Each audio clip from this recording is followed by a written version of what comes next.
Սահմանադրություն հոդված 29. Խտրականությունը կախված սեռից, ռասայից, մաշկի գույնից, էթնիկ կամ սոցիալական ծագումից,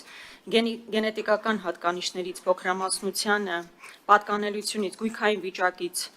ծնունդից, հաշմանդամությունից, տարիքից կամ անձնական կամ սոցիալական բնույթի այլ հանգամանքներից արգելվում է։ Սահմանադրության մեջ ամրագրված դրույթը փաստացի ոտնահարվում է,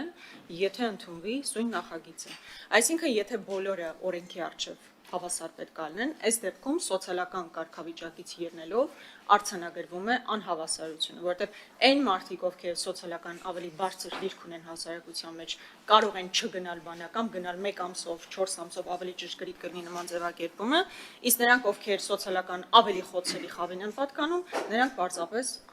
ստիպված են լինելու, այս դեպքում այդ բառը ճիշտ կլինի օգտագործել, գնալ բանակ։ Սահմանադրական այս դրույթի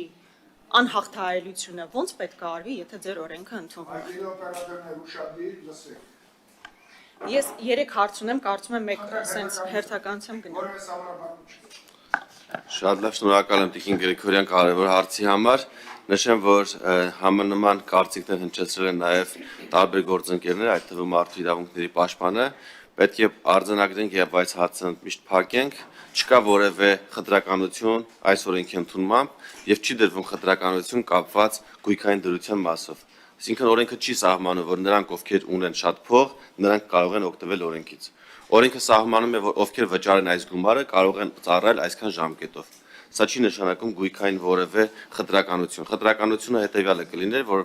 օրինակ սեռական չէ, խտրականություն, չնայած սեռական խտրականությունը մենք այսօր էլ ունենք մեր օրենսդրության մեջ, քանի որ Սահմանադրության 14-րդ հոդվածը հստակ ասում է, Հայաստանի Հանրապետության ցանկացած քաղաքացի օրենքով սահմանված կարգով պետք է մասնակցի Հայաստանի Հանրապետության պաշտպանությանը։ 28-րդ 29-րդ հոդվածները ասում են, որ բոլորը հավասար են օրենքի առաջ եւ խտրականություն կապված սեռից, տարիքից, մաշկի գույնից կամ կրոնական հայացքներից նաև գույքային դրությունից չի կարող դրվել։ Բայց մենք, երբ գնում ենք եւ նայում ենք պարտադիր զինվորական ծառայության մասին օրենքը, տեսնում ենք, որ Հայաստանի Հանրապետության պարտադիր զինվորական ծառայության ենթակային 18-ից 27 տարեկան արարական սեռի քաղաքացիները եւ կանանց մասով բան չկա գրած, այստեղ նույնպես չկա խտրականություն, քանի որ կանայք այլ կերպ են մասնակցում Հայաստանի Հանրապետության պաշտպանության օրենքով սահմանված կարգով։ Եվ որևէ խտրականություն օրենքը չի սահմանում ոչ իգական սեռի քաղաքացիների, ոչ արարական սեռի քաղաքացիների համար եւ ոչ էլ գույքային դրությամբ, քանի որ ինչպես արդեն նշեցի սկզբից, մեկ անգամ եւս կրկնեմ, օրենքը չի սահմանում, որ ովքեր ունեն այսինչ գույքային իրավիճակը միայն իրենք կարող են օգտվել օրենքից։ Օրենքը սահմանում է, որ բոլորը կարող են օգտվել օրենքից, ովքեր կվճարեն սահմանված վճարները։ Եվ նաեւ երբ նայում եք արդեն այս բանի գործող 27-ից 37 տարեկան քաղաքացիների մասին օրենքը, որը շատ հաջող կիրառվում է, տեսնում ենք, որ մեր քաղաքացիները օգտվում են եւ այս օրենքը չի վիճակվել սահմանադրական դատարանում եւ հակասահմանադրական որևէ տար բնականաբար չի կարող լինել։ Սա այս օրենքը այն մյուս օրենքի շարունակական տրամաբանությունն է։ Մենք ինչ ենք առաջարկում։ Մեր այն քաղաքացիները, ովքեր 26, 23, 25 տարեկան են եւ գտնվում են հետախուզման մեջ, նշենք, որ հետախուզման մեջ գտնվող քաղաքացիների թիվը մի քանի հազար է, նրանք օգտվեն օրենքից եւ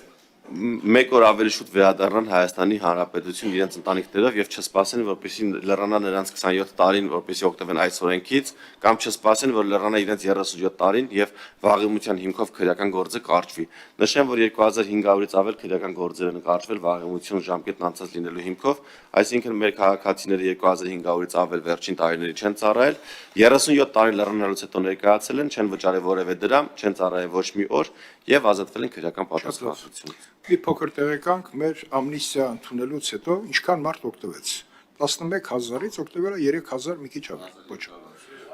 1000 ավելի վատ։ Այսինքն մենք տվել ենք հնարավորություն, մեկը չեն եկել։ Հիմա փողը դրեցինք այդտեղ, բայց նախկինում էսի հնարավորություն էլ ա եղել։ 27 տարին լրացածը, եթե գար, գործը կարճվում էր, անմիջապես аэроպորտից իրան տանում են, մի քանի օր գործը կարճվում էր եւ վերջ։ Հիմա փողը դրել ենք 100-ա, 60-ա, եկել են տվել են։ Այդտեղ չի խնդիր։ Հիմա այս փողի թեման չդնենք օրինագծի որպես մեղ։ Հասկանանք, այս օրինագիծը այ սահմանադրության հետ խնդիր ունի թե չէ։ Խնդրեմ։ Շատ օրիգինալ պատասխան է տալիս պարոն Սարգսյանը։ Ես ասում եմ կոնկրետ մարդիկ են կարողանալու օգտվել այս նախագծից, հաշվի առնելով ունեն այդ հնարավորությունները թե չունեն։ Պարոն Սարգսյանն ասում է, բայց օրենքի նախագծում ամրագրված չի թե ովքեր կարող են օգտվել։ Բոլորն էլ կարող են օգտվել։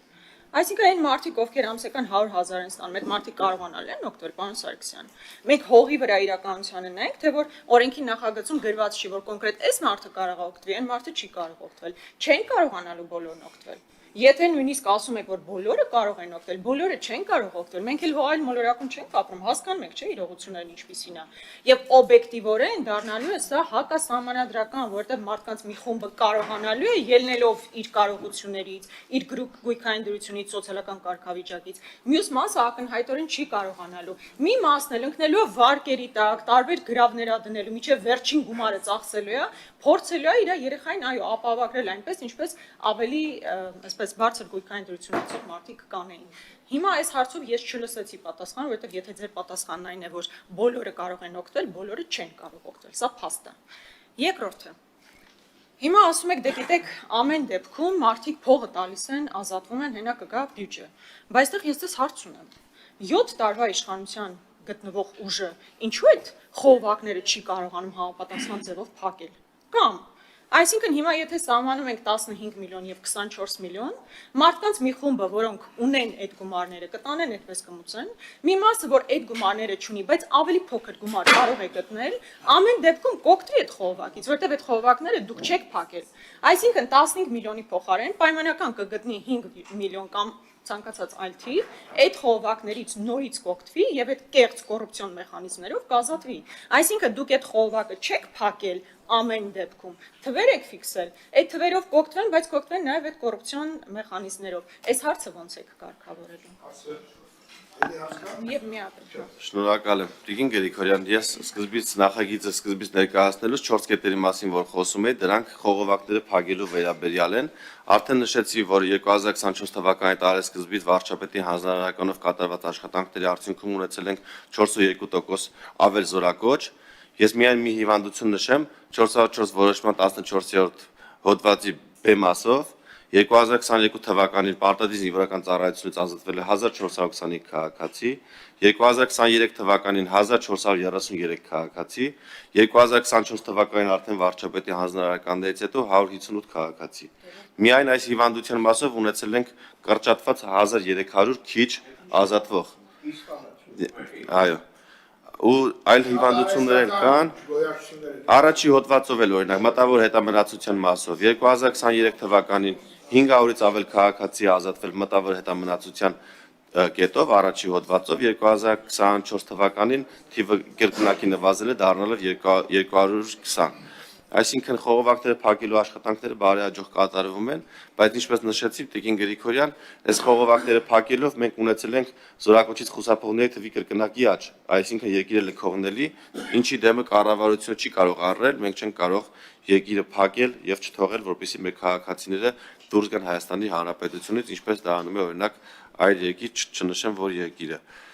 Մենք որպեսզի չունենանք զանգվածային արտագաղթ, այսինքն մենք ֆիքսել ենք մի տվյալ, որ մեր քաղաքացիների կեսից ավելին չի գնում պարտադիր զինվորական ծառայության եւ պետք է լուծենք այս խնդիրը եւ առաջի հերթին բանակ գնացողների համար, որպեսզի չլինի խտրական վերաբերմունք, որպեսզի դասարանից միայն ամենախեղճը չգնա կամ այն ում ծնողը չի ուզում որևէ օրինակ անօրինական ճանապարհի դիմել, միայն ինքը չզորակոչվի պարտադիր զինվորական ծառայության։ Մենք պետք է պարտադիր զինվորական ծառայության զորակոչվողների թիվը կարողանանք շատացնենք, որպեսզի այսօր մեր այն քաղաքացիները, ովքեր բարեխիղճ են եւ գնում են պարտադիր զինվորական ծառայության, հնարավորություն ունենան 6 ամիս շուտ տուն վերադառնալու եւ հնարավորություն ունենան մեծ գումար ստանալու տուն վերադառնալու ժամանակ։ Շատ լավ, վերջին հարցը Տիկին Գրիգորյան։ Ես ամեն դեպքում էլի պատասխանը ակնհայտորեն չեմ Ելույթով դուք բայց ունեք։ ելույթով դրանք անդրադառնամ իհարկե։ Եվ վերջին հարցը։ Փաստացի ինչ է առաջարկվում։ Ասում են մարդիկ, ովքեր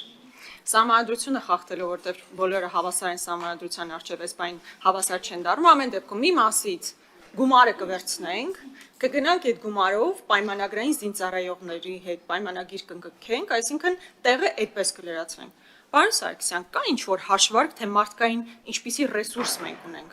Արդյոք այսօր, երբ մենք ուզում ենք պայմանագրային զինծառայողներ ներգրավել մեր պաշտպանությունը ամրապնդելու համար, մենք այդ ռեսուրսը հիմա ունենք։ Եթե հիմա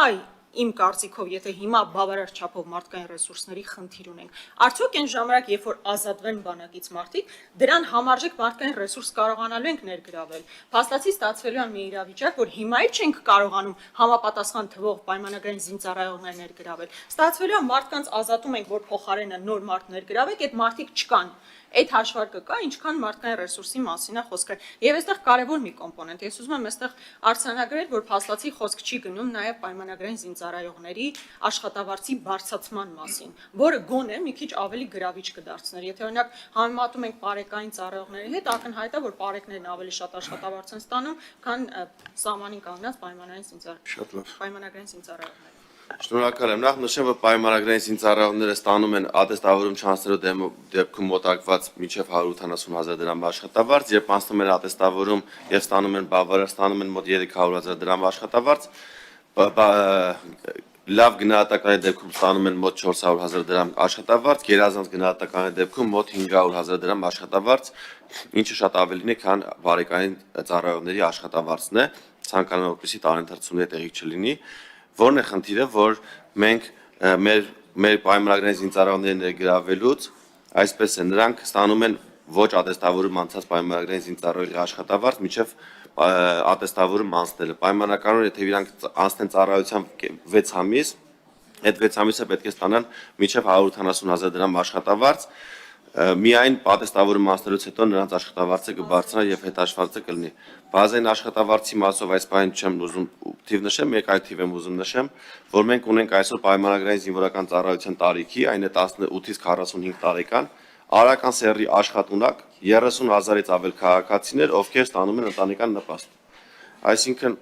18-ից 45 տարեկան տղաներ կան, ովքեր աշխատունակ են եւ ստանում են նպաստ։ Մենք պետք է մեր այս սիրելի քաղաքացիներին հրավիրենք նաեւ պայմանագրային զինվորական ծառայության, ասելով դու մի ստացի ամսական 30,000 դրամ նպաստ, արի եւ անցի պայմանագրային զինվորական ծառայության ստանալով 10